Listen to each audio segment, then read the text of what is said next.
네, 제가 먼저 읽도록 하겠습니다. 가난한 백성을 압제하는 악한 관원은 부르짖는 사자와 줄인 곰 같으니라.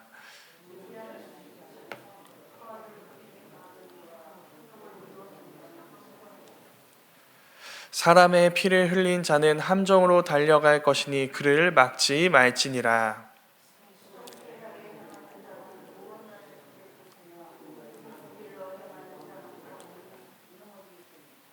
자기의 토지를 경작하는 자는 먹을 것이 많으려니와 방탕을 따르는 자는 궁핍함이 많으리라.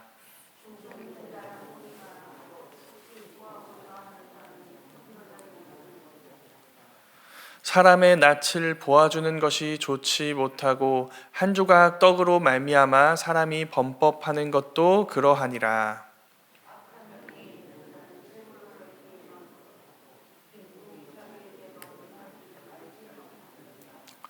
네, 함께 읽겠습니다. 사람을 경책하는 자는 혀로 아첨하는 자보다 나중에 더욱 사랑을 받느니라. 아멘. 네, 오늘 말씀은 악한 관원이라는 사람의 이야기로 시작됩니다. 악한 관원입니다. 관원이라는 그의 지위는 그가 지금 어떤 상황인지 우리가 여러 가지로 추측할 수 있게 만들어줍니다. 관원이기 때문에 그는 사회적으로 높은 지위를 가진 사람입니다. 그 지위를 가진 여느 사람들이 그렇듯 그는 어느 정도의 부를 가진 사람일 것입니다. 많은 부를 갖지 못할지라도 최소한 가난할 수는 없는 위치에 있습니다.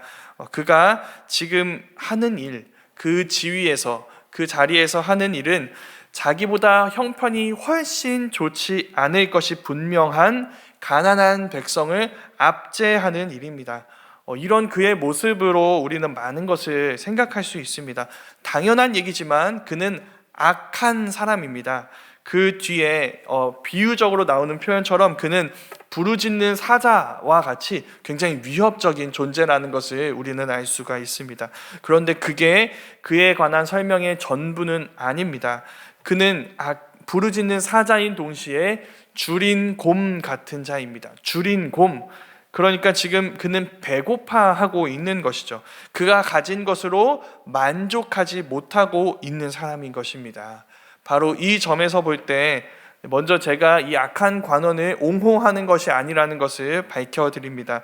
이 사람은 분명 악한 사람입니다. 그런데 한 가지 더, 그는 불쌍한 사람입니다. 왜냐하면 그는 지금 자기가 가진 것으로, 자기가 가진 지위와 재물로 만족을 누리지 못하고 있기 때문이죠. 그냥 만족하지 못할 뿐 아니라 필사적입니다.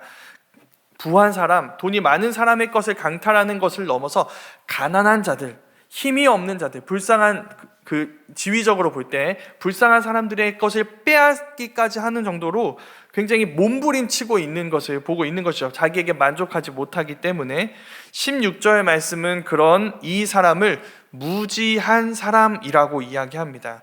지금 이 사람의 문제가 무지라는 것이죠. 이 무지는 그러면 뭘 모른다는 뜻일까요? 아마도 관원으로서 갖추어야 할 분별력, 판단력이 없다는 것을 뜻하는 것으로 우리는 볼 수 있습니다. 그런데 이 무지한 사람의 반대되는 인물로 그 다음에 등장하는 사람이 누구냐면 탐욕을 미워하는 사람입니다. 그러니까 이 무지한 사람은 어떤 사람이라는 걸까요? 탐욕을 미워하는 사람의 반대말인 탐욕을 좋아하는 사람이라는 뜻이겠죠. 그러니까 종합하면 이렇게 말할 수 있습니다. 이 악한 관원은 탐욕에 삼켜져 뭔가 합리적인 판단을 할 수 없는 상황인 것입니다.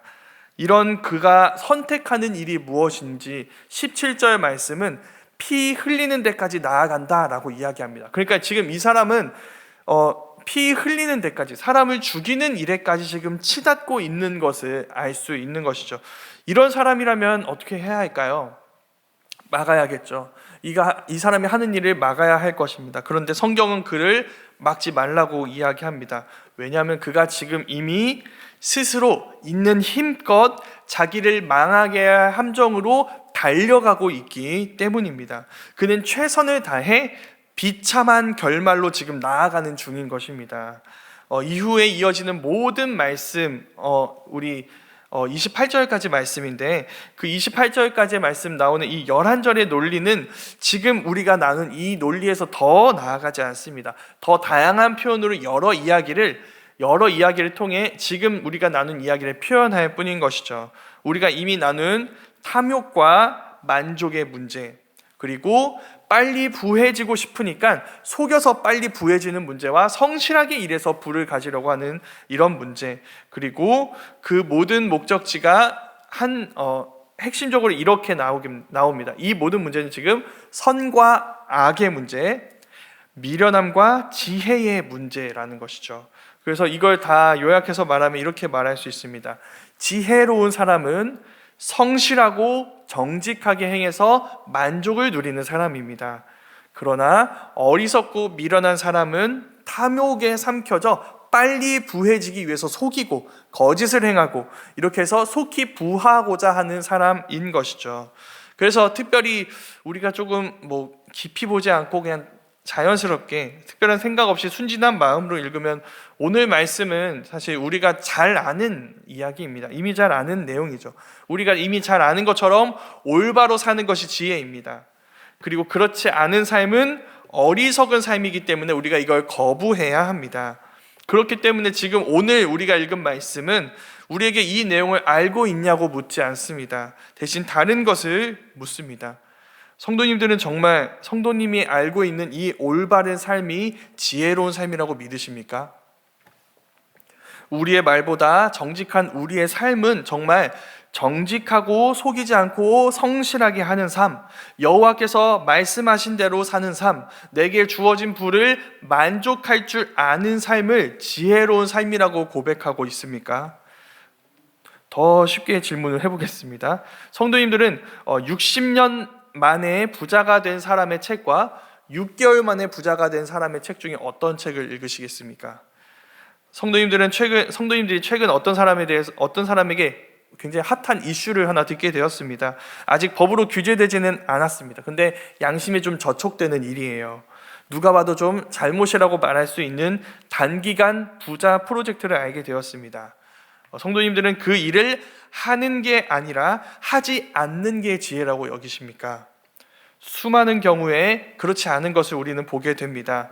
오히려 내게 이 일을 알게 해주신 하나님, 내게 이 일을 발견하게 해주신 하나님, 그래서 빨리 부자가 되게 해주시는 하나님, 이런 지혜를 주신 하나님을 찬양하는 사람들이 많이 있는 것이죠. 이렇게 하지 않고 정직하고 성실하게 사는 사람은 미련한 데까지는 아니더라도 융통성이 없는 사람입니다. 지혜가 없는 사람이죠.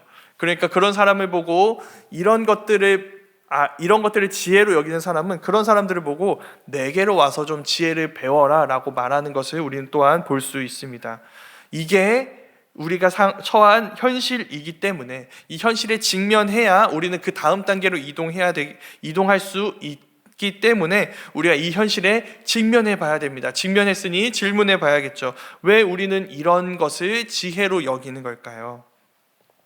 우리가 악한 마음이 있으니까, 또 빨리 부해지고 싶은 마음이 우리에게 있으니까, 우리 안에 죄가 있고, 그러니까 이런 것도 중요한 진단입니다. 그런데 더 중요한 진단은 무엇이냐면 지금 그 일을 선택해서 얻게 될 결과가 지금 내 눈에 보이고 지금 내 손에 잡히기 때문에 우리는 빨리 부자가 되는, 이 속여서 빨리 원하는 것을 얻는 이것이 지혜라고 여깁니다.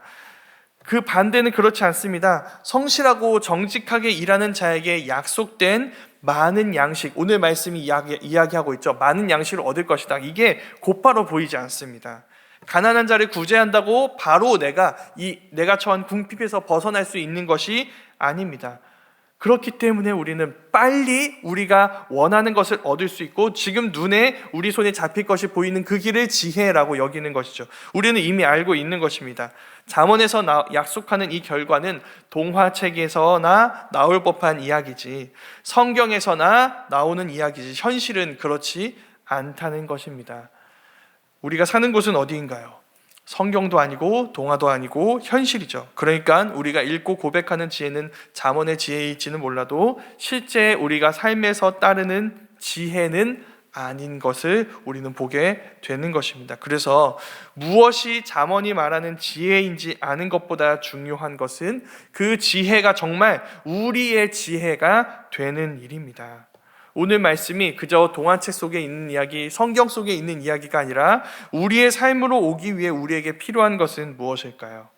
그건 바로 당장 내 눈앞에 약속되지 않는 그 성경이 약속하고 있는 모든 약속의 결과를 볼 수 있는 눈입니다. 정말 하나님의 말씀대로 성실하고 정직한 자에게, 여호와를 의지하는 자에게 하나님이 약속하신 것을 주시는 모습을 볼 수 있는 눈이 우리에게 필요한 것입니다. 빨리 부자가 되는 길을 비극이라고 여기며 그 방법을 미련하고 어리석은 것으로 여길 수 있는 시선, 그 빨리 잡히는 결과가 결국은 맞게 된 그 비극을 볼 수 있는 눈이 필요한 것이죠. 그러면 하나님이 약속하신 이 모든 약속의 내용들을 정말 얻게 되는, 그것을 하나님이 주시는 이 모습을 우리는 어떻게 볼 수 있을까요? 그것을 볼 수 있는 눈을 어디서 얻을 수 있는 걸까요? 바로 복음에서입니다. 잠언이 말하는 모든 지혜로운 삶을 예수님은 다 사셨습니다. 예수님은 정말 부정과 불의를 단 한 번도 행하지 않으셨습니다. 탐욕의 길을 쫓지 않으셨고 누구도 속이지 않으셨고 가난한 자를 모른 척하지 않으셨습니다. 그 결과가 무엇인가요? 십자가죠. 이게 우리가 믿는 현실입니다. 정직하고 하나님의 말씀대로 산 사람은 십자가에 못 박히셨습니다. 우린 그걸 아는 거예요. 그러니까 현실 속에서 그 십자가에 가지 않기 위해서 우리는 정직하고 이건 현실적인 지혜는 아니야 라고 여기는 것이죠. 그래서 우리가 믿는 복음은 이런 현실을 그대로 보여주고 있는 것입니다. 우리가 이미 알고 있는 현실을 말이죠. 그래서 혹시 잠언은 동화책이야, 너무 이상적으로만 이야기하고 있어 라고 느끼셨을 분들에게 우리는 이렇게 말씀드릴 수 있습니다. 성경은 현실적입니다. 이 잠언의 말씀이 말하는 지혜로운 자로 사신 예수님이 십자가에 달리시는 세상을 성경은 알고 있습니다. 그리고 그거 우리에게 들려주고 있는 것이죠. 그러면 해결해야 할 것이 생기죠. 그럼 잠언이 틀린 것이 아닌가요? 정직한 자에게 약속된 복은 다 어디 간 건가요? 믿음으로 살았으니 예수님이 십자가를 지셨다면 그런 사람들에게 약속된 그 모든 은혜와 약속들은 다 어떻게 되는 것입니까? 그것은 다 가짜가 아닙니다. 왜냐하면 성경은 예수님의 죽음이 끝이 아니라고 말하기 때문이죠. 살아계신 하나님은 예수님의 그 모든 지혜자의 삶이 옳았다고, 지혜로운 삶이었다는 것을 예수님을 다시 살리심으로 입증하셨습니다. 하나님의 말씀을 믿고 따르는 삶, 성경이 말하는 지혜를 지혜로 여기는 삶, 그것은 가치 있는 일입니다. 헛된 일이 아닙니다. 하나님이 그 삶을 인정해 주십니다. 증거가 무엇인가요? 복음입니다. 복음은 우리가 처한 현실을 그대로 보여줄 뿐만 아니라 그 현실을 뒤집으시는 우리를 향한 하나님의 약속을 우리에게 보여주는 것이죠. 그렇기 때문에 이 잠언에 있는 모든 지혜의 말씀들을 정말 지혜로 여기는 것, 진리로 여기는 그 일은 어떻게 가능해질까요?